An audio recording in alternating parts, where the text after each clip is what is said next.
Welcome. विलियन topic में हम next वापस प्रारंभ कर रहे हैं क्वथनांक संघटन वक्र। इससे पहले हमने वाष्पदाब संघटन वक्र, जिसमें वाष्प और द्रव दोनों प्रावस्थाओं के सापेक्ष वाष्पदाब में क्या परिवर्तन आता है, वो संघटन वक्र हमने पहले लिए। अब हम ले रहे हैं क्वथनांक संघटन वक्र। इसमें सर्वप्रथम आप क्वथनांक या बॉइलिंग पॉइंट ध्यान रखना है। क्वथनांक या बॉइलिंग पॉइंट क्या है, इसको परिभाषित करना आना चाहिए। और अगर सरलतम भाषा में कहा जाए तो वह स्थिर ताप जिस पर द्रव का वाष्प दाब वायुमंडलीय दाब के बराबर होता है। वाष्प दाब वायुमंडलीय दाब, जिसको हम कहते हैं एटमॉस्फेरिक प्रेशर के बराबर हो जाता है। उसी को क्या कहेंगे, क्वथनांक या बॉइलिंग पॉइंट कहते हैं। क्वथनांक या बॉइलिंग पॉइंट कहा जाता है। तो क्वथनांक या बॉइलिंग पॉइंट क्या है, वह स्थिर ताप जिस पर दिए गए द्रव का वाष्प दाब किसके बराबर हो, वायुमंडलीय दाब के बराबर हो। और इस प्रक्रिया के अंदर आपको ध्यान रखना है कि जैसे जैसे वाष्प दाब बदलता है या बढ़ता है, वैसे वैसे क्वथनांक में कमी होती। जैसे कि यदि मैं दो द्रव ले रहा हूँ ए और दूसरा द्रव ले रहा हूँ बी, और यहाँ पर ये एटमॉस्फेरिक प्रेशर में 1 एटमॉस्फेरिक प्रेशर में प्रदर्शित करता हूँ। अगर किसी भी दिए गए द्रव का वाष्प दाब ए है और इस द्रव को मैं गर्म करके वायुमंडलीय दाब के बराबर इसका दाब करना चाहता हूँ, अर्थात वाष्प दाब को वायुमंडलीय दाब के बराबर करना चाहूँ, तो इसका चूंकि वाष्प दाब कम है तो इसको अधिक गर्म करना पड़ेगा, तो इसका बॉइलिंग पॉइंट क्या होगा, उच्च होगा। तो यदि वाष्प दाब निम्न या कम है तो क्वथनांक उच्च होता है, और यदि वाष्प दाब उच्च है तो हम प्रदर्शित कर सकते हैं इसको वायुमंडलीय दाब के बराबर करने के लिए इसका बॉइलिंग पॉइंट क्या होगा, कम होगा। क्योंकि यहाँ पर द्रव के वाष्प दाब को वायुमंडलीय दाब के बराबर करने के लिए कम ऊष्मा की आवश्यकता होगी, इसलिए क्वथनांक कम। और यहाँ पर वाष्प दाब को वायुमंडलीय दाब के बराबर करने के लिए अधिक ऊष्मा की आवश्यकता होगी, क्योंकि गैप ज़्यादा है, इसलिए क्वथनांक में वृद्धि होगी। तो सीधा ध्यान रखना है, ऐसे द्रव जिनका वाष्प दाब कम है उनका क्वथनांक अधिक होगा, और जिनके वाष्प दाब अधिक हैं उनका क्वथनांक हमेशा कम होगा। तो इसी रूप में इसको प्रदर्शित करते हुए मैं वक्र आलेखित करता हूँ। तो पहले वक्र के रूप में हम तुलना करके प्रदर्शित कर रहे हैं, जिसमें मैं वाष्प दाब संघटन वक्र, और दूसरे के अंदर मैं वापस प्रदर्शित कर रहा हूँ क्वथनांक संघटन वक्र। तो यहाँ पर इन दोनों आलेख में, पहले आलेख में मैं वाष्प दाब ले रहा हूँ वेपर प्रेशर वाई एक्सिस पर, दूसरे आलेख के अंदर यहाँ पर मैं ले रहा हूँ बॉइलिंग पॉइंट या क्वथनांक, या कह सकते हैं टेम्परेचर। वायुमंडलीय दाब नहीं लिखें तो आप सिर्फ ताप और इसके संघटन के रूप में प्रदर्शित कर सकते हैं। और इसमें यदि मैं वही पहली प्रक्रिया रखता हूँ, बी की वाष्पशीलता ए से अधिक है, तो ऐसी स्थिति में बी का शुद्ध अवस्था में वाष्प दाब यहाँ होगा और ए का शुद्ध अवस्था में वाष्प दाब यहाँ नीचे होगा। और इन दोनों के मध्य यदि संघटन के रूप में प्रदर्शित करें, ए का संघटन बी का संघटन, और इस संघटन को सेम एज इट इज हम उधर काम में लें, तो यहाँ पर ए का संघटन और यहाँ पर हो जाएगा बी का संघटन।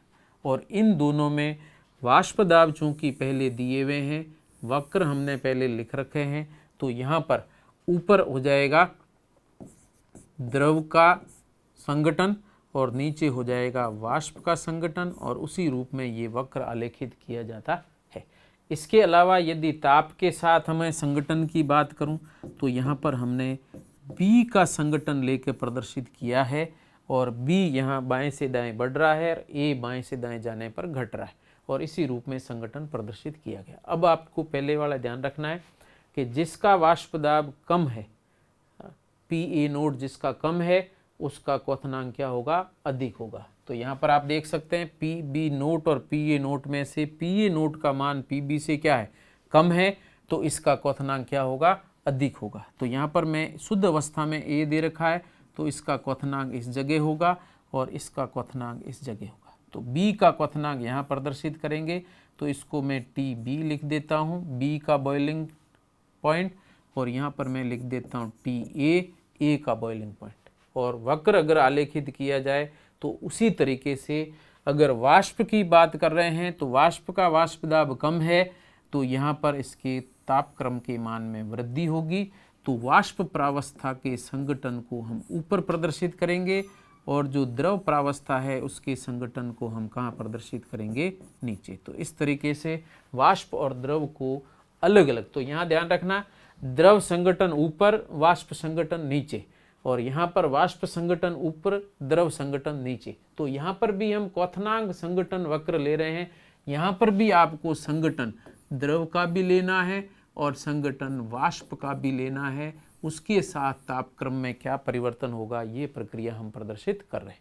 तो ऐसी स्थिति में ये पहला वक्र बनेगा जिसमें द्रव प्रावस्था का संगठन और वाष्प प्रावस्था का संगठन इधर दिए गए संगठन की तुलना में बिल्कुल भिन्न होगा, और इस प्रकार के वक्र को हम टाइप फर्स्ट प्रकार के विलयन के वक्र कहते हैं, और ये आदर्श विलयनों में इस प्रकार के वक्र बनते हैं।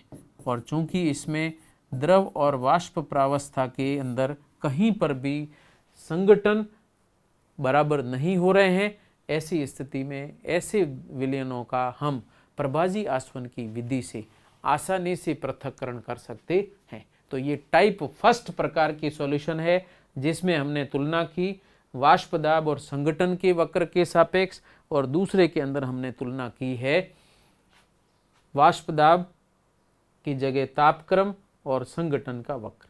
और वाष्प दाब, ये ताप और संगठन वक्र में ये नीचे वाला जो ग्राफ दिया गया है या नीचे लाइन दे रखी है, ये द्रव प्रावस्था के क्वथनांक को या टेम्परेचर में परिवर्तन को दर्शा रहा है। ऊपर वाली जो लाइन दे रखी है ये वाष्प प्रावस्था के अंदर ताप के अंदर क्या परिवर्तन होता है उसको प्रदर्शित किया गया है। तो संगठन के साथ वाष्प प्रावस्था के ताप में परिवर्तन और संगठन के साथ द्रव प्रावस्था के ताप में परिवर्तन यहाँ प्रदर्शित किया गया है। तो इस तरीके से ये पहला वक्र बनता है जिसको हम कहते हैं टाइप फर्स्ट सॉल्यूशन, और इसी के लिए दूसरा शब्द आता है आदर्श या आइडियल विल सॉल्यूशन कहलाते हैं। सेकंड में ले रहा हूँ यहाँ पर टाइप सेकंड के सॉल्यूशन। अब टाइप सेकंड के सॉल्यूशन में मैं तुलना नहीं कर रहा हूँ, धनात्मक विचलन के विलयन की बात कर रहे हैं। यहाँ पर मैं तुलना किए बिना मैं टाइप सेकंड और थर्ड को एक साथ प्रदर्शित करता हूँ। तो टाइप सेकंड और टाइप थर्ड के विलयन की बात कर रहे हैं। वक्र हम आलेखित करेंगे बॉइलिंग पॉइंट और साथ में लेंगे कंपोजिशन, और कंपोजिशन में द्रव प्रावस्था और वाष्प प्रावस्था यहाँ पर भी दोनों ले रहे हैं, और यहाँ पर भी बॉइलिंग पॉइंट या वाष्प दाब के साथ में कंपोजिशन या द्रव और वाष्प दोनों प्रावस्थाओं के संगठन को प्रदर्शित करते हैं। और ऐसी स्थिति के अंदर यहाँ पर दो प्रकार के वक्र बनेंगे। पहले वक्र को मैं प्रदर्शित कर रहा हूँ टाइप सेकंड के लिए, और दूसरी तरफ वक्र प्रदर्शित कर रहा हूँ टाइप थर्ड के लिए, जिसके अंदर ए और बी की परिस्थितियां वही रखनी है। बी की वोलेटिलिटी ए से ज़्यादा है, अर्थात वाष्पशीलता ए से ज़्यादा मानते हुए वक्र में आलेखित कर रहा हूँ। यहाँ पर हम यूज़ करेंगे वेपर प्रेशर अर्थात वाष्प दाब, और यहाँ पर मैं प्रदर्शित कर रहा हूँ टेम्परेचर। यहाँ पर यदि आपने देखा होगा तो बी वाष्पशील ज़्यादा है, तो यहाँ पर ए लिखा गया है, यहाँ पर बी, तो बी की वाष्प दाब ज़्यादा और इसका वाष्प दाब कम। और वक्र आलेखित किया जाए तो इस तरह के वक्र बनते हैं।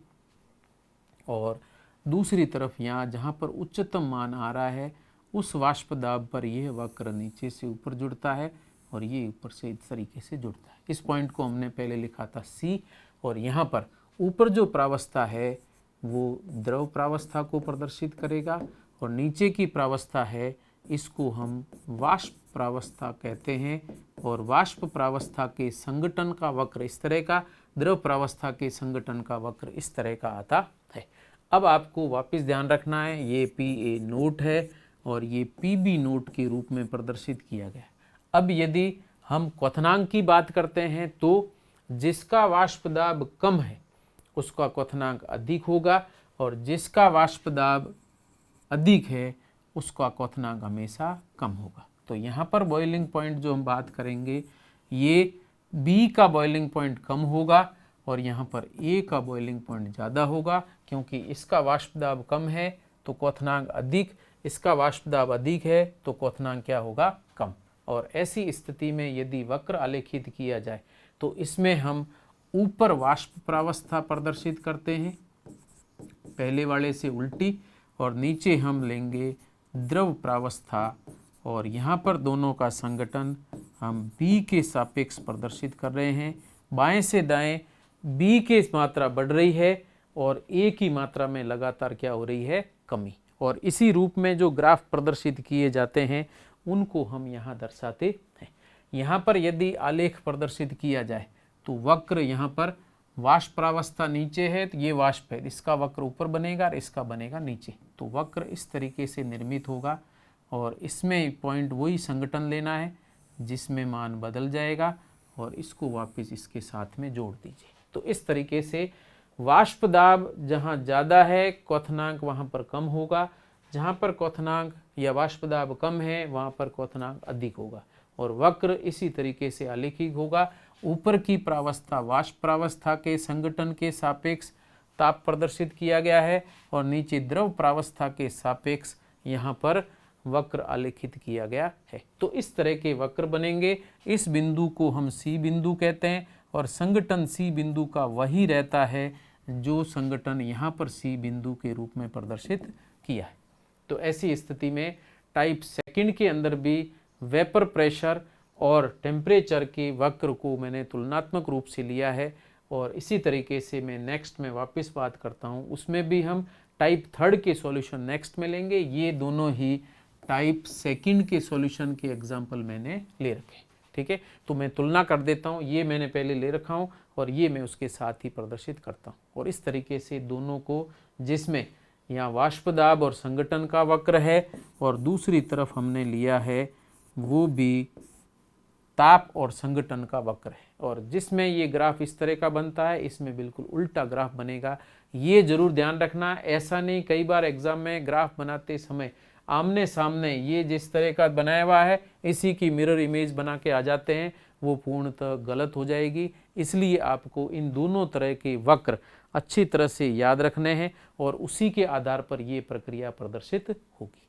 उसके बाद हम नेक्स्ट बात कर रहे हैं टाइप थर्ड के सॉल्यूशन। अब इसमें एक चीज़ और ध्यान रखना, यहाँ पर द्रव प्रावस्था ऊपर है, वाष्प नीचे है, जबकि यहाँ वाष्प प्रावस्था के संघटन का वक्र ऊपर आएगा, द्रव प्रावस्था के संघटन का वक्र नीचे आएगा, और उसी रूप में इसको प्रदर्शित किया गया है। और लास्ट में मैं इसी के साथ ले रहा हूँ टाइप थर्ड के सॉल्यूशन, और टाइप थर्ड के अंदर भी हम बॉइलिंग पॉइंट और किसके बीच में वक्र आलेखित कर रहे हैं, संघटन या कंपोजिशन के मध्य वक्र आलेखित कर रहे हैं। संघटन में हम द्रव प्रावस्था भी ले रहे हैं और साथ में वाष्प प्रावस्था भी प्रदर्शित करते हैं, और इसके लिए भी मैं वापस तुलनात्मक रूप में वक्र बनाऊं, तो मैं तुलनात्मक रूप में वक्र इसलिए बना रहा हूं ताकि आपको वाष्प दाब और क्वथनांक के बीच में संबंध के आधार पर वक्र आलेखित करने में समस्या नहीं हो, और उसी रूप में यहाँ पर प्रदर्शित करना है। तो यहाँ पर मैं लेफ्ट साइड में ले रहा हूँ वाष्प दाब और यहाँ पर मैं ले रहा हूँ संघटन। संघटन में वापस वही प्रक्रिया लेनी है, बी की वाष्पशीलता ए से अधिक है उसी को लेते हुए ये वक्र आलेखित किए गए हैं, जिसमें ए का वाष्प दाब कम होगा तो पी ए नोट कम रहेगा, जबकि पी बी नोट है ये क्या होगा, अधिक होगा। और इसमें भी चूंकि टाइप थर्ड के हैं तो टाइप थर्ड के सॉल्यूशन के अंदर पॉइंट डी एक ऐसा आता है जिसके अंदर स्थिर क्वाथी मिश्रण बनता है। तो पॉइंट इसमें डी आएगा जो कि हमने पहले वक्र के रूप में लिया था, सेम उसी रूप में यहाँ पर भी वक्र आलेखित करना है, और यहाँ पर जहाँ न्यूनतम मान आ रहा है वहाँ से इसको जोड़ दीजिए और इस रूप में ये वक्र बनता है। इसमें भी ऊपर जो प्रावस्था रहेगी वो द्रव प्रावस्था है और नीचे जो रहेगी वो वाष्प प्रावस्था के संघटन को प्रदर्शित करेगा, और ये द्रव के संघटन को प्रदर्शित करता है। और इस बिंदु को हमने पहले भी डी नाम दिया था, अब भी मैं इसका नाम डी लिख देता हूँ। तो डी बिंदु पर एजियोट्रोपिक मिक्सचर बनता है।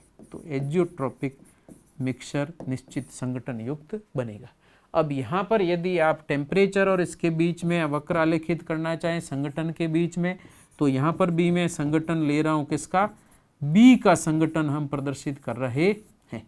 और यहाँ पर यदि आलेखित किया जाए तो पीबी नोड जो दिया गया है उसमें जिसका पीबी नोड ज़्यादा है उसका क्वथनांक यहाँ पर वापस क्या करेंगे, बी का क्वथनांक कम होगा तो टीबी को नीचे, और चूंकि पी ए अर्थात ए का वाष्प दाब कम है बी की तुलना में, तो इसका क्वथनांक बी की तुलना में क्या होगा, अधिक। और इन दोनों का वक्र भी इसी रूप में आलेखित किया जाता है। और इसको अगर प्रदर्शित करें तो इस तरह का वक्र बनेगा। और जहाँ अधिकतम पॉइंट या जहाँ अधिकतम संगठन युक्त एक क्वथनांक आ रहा है उसको इस रूप में प्रदर्शित करते हैं। वापस ध्यान देना, इन दोनों को मिरर इमेज के रूप में नहीं बनाना है। मिरर इमेज के रूप में बना दिया तो बिल्कुल गलत हो जाए। ये बिल्कुल रिवर्स है, वाष्प दाब अधिक क्वथनांक कम, वाष्प दाब कम क्वथनांक अधिक। तो यहाँ पर उच्च क्वथनांक किसका होगा, ए का, निम्न क्वथनांक किसका होगा, बी का। इस बिंदु पर डी पॉइंट जहाँ पर क्या प्रदर्शित हो जाएगा, एजियोट्रोप बनेगा या स्थिर क्वाथी मिश्रण बनता है। स्थिर क्वाथी मिश्रण निर्मित होगा। और इसमें भी यहाँ पर द्रव प्रावस्था ऊपर है, वाष्प प्रावस्था का संगठन नीचे है। तो यहाँ पर ऊपर का जो वक्र दिया गया है यह यहाँ पर वाष्प प्रावस्था संगठन को प्रदर्शित करता है, और नीचे जो वक्र दिया हुआ है चाहे ये या ये दोनों ही द्रव प्रावस्था के संगठन को प्रदर्शित करते हैं। और इन दोनों में एक ही बिंदु ऐसा है जहाँ पर द्रव प्रावस्था और वाष्प प्रावस्था दोनों के टेम्परेचर बराबर होंगे, क्वथनांक बराबर होगा, उसी को हम स्थिर क्वाथी मिश्रण के रूप में प्रदर्शित करते हैं। तो इस तरीके से क्वथनांक संगठन वक्र के रूप में हमने यहाँ वाष्पदाब संगठन वक्र की क्वथनांक संगठन वक्र के रूप साथ में तुलना भी कर दी।